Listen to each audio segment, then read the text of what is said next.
Nais ng ilang mambabatas na paimbestigahan ang nangyaring pagtatayo ng resort sa gitna ng Chocolate Hills sa Bohol.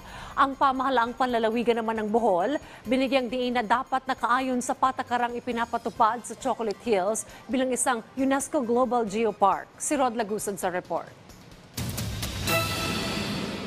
Kasunod ng batiko sa nag-viral na resort na itinayo sa Chocolate Hills, nais ng ilang mga mambabatas na paimbestigahan ang nasabing issue. Sa Kamara, maghain ng resolusyon ukol dito si House Deputy Majority Leader for Communications Erwin Tulfo sa Lunes. May palusot pa nga ako nakita kasi nabili niya din pagmamayari. I don't give a crap kung yan po binili mo. Maski na binili mo yan, pag-aari pa rin niya kahit papano, sinabi na nga National Heritage. Huwag mong tayuan ng kung ano-anong kabalbalan yan. Kasi nga po, iyan po para hanggang sa susunod na henerasyon. Sa bahagi ng Senado, pabor naman si Senator Robin Padilla na magkaroon ng pagdinig kaugnay nito.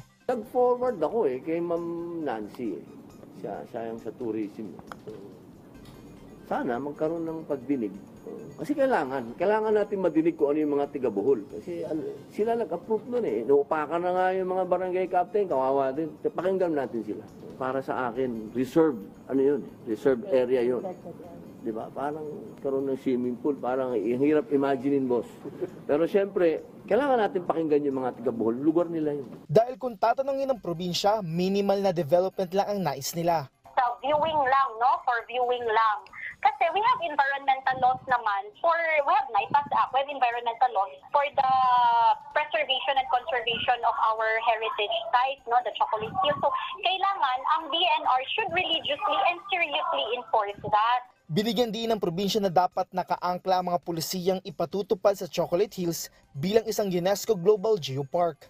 The part of the province, to be frank about it, we were not apprised that there was a temporary closure order that has been served. No, wala. Because there was no official reply to our recommendation. However, the province will always coordinate with the DNR. Ayon kasi sa Department of Environment and Natural Resources, Setyembre pa ng nakaraang taon nang maglabas ng temporary closure order para sa resort.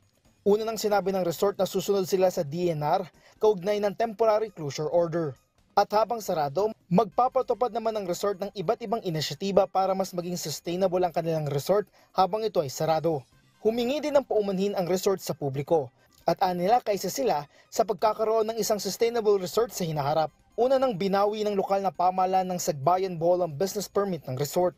Sa panayan ng programang Punto Asentado Reload, sinabi ng LGU na Merkoles pa ay kanila nang kinansela ang business permit nito.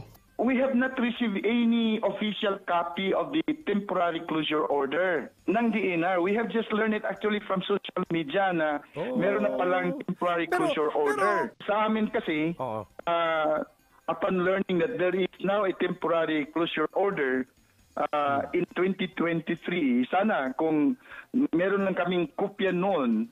Sa bahagi naman ng Department of Interior and Local Government, ayon kay Secretary Benora Abalos, kanilang titingnan ang posibleng pananagutan ng mga lokal na pamahalaan sa lugar.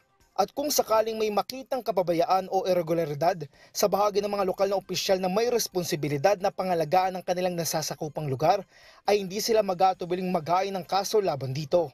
Ayon sa kalihim, sa ilalim ng Local Government Code, bahagi ng mandato ng LGU na mapabuti ang karapatan ng publiko sa pagkakaroon ng balanseng kapaligiran. At kung hinayaan na magkaroon ng konstruksyon sa isang protected area, anya pasok ito sa responsibilidad ng LGU. Ang Chocolate Hills ay naideklara bilang protected area noong 1997 sa pamamagitan ng Proclamation No. 1037 na inilabas ni dating Pangulong Fidel V. Ramos.